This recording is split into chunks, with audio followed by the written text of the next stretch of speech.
Mob justice বলতে আমি বুঝতাম গণধোলাই। গ্রামে গঞ্জে চোর ডাকাত ধরা পড়লে যে গণপিটুনি খেত, সেটাকেই আমি ধরে নিয়েছিলাম মব জাস্টিস। কিন্তু 5 আগস্ট সরকার পতনের পর আমরা দেখলাম যে বিভিন্ন নেতাকর্মী বিভিন্নভাবে পালাতে যাচ্ছে এবং অনেকেই জনগণের কাছে ধরা খেয়ে যায়।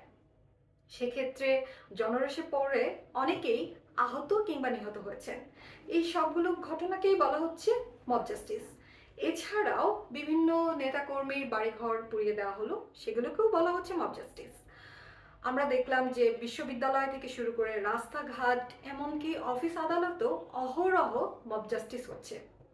এখন প্রশ্ন হলো, মব জাস্টিস কি? মব অর্থ হলো উত্তাল বা উশৃঙ্খল জনতা, আর জাস্টিস অর্থ হলো বিচার। তার মানে উত্তাল বা উশৃঙ্খল জনতা আইনের বাইরে গিয়ে যে বিচার কাজ করে, সেটাকেই বলা হচ্ছে মব জাস্টিস। মব জাস্টিসের সবচেয়ে বড় অসুবিধা হলো এখানে কিন্তু কোনো নিরীহ মানুষও এর শিকার হতে পারে। 2019 সালের রেনুর ঘটনা হয়তো আপনাদের অনেকেরই মনে আছে।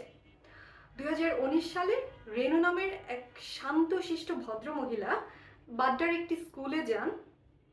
সেখানে কিছু লোকজন গুজব রটায় যে উনি হচ্ছেন ছেলে ধরা। তারপর তাকে পিটিয়ে সেখানে হত্যা করা হয়।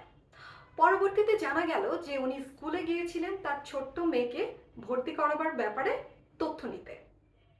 এই যে একটি নির্মম হত্যাকাণ্ড, এর দায় আসলে কার? আসুন আমরা সবাই মব জাস্টিস থেকে বিরত থাকি এবং দেশকে সুশৃঙ্খল রাখি। ধন্যবাদ।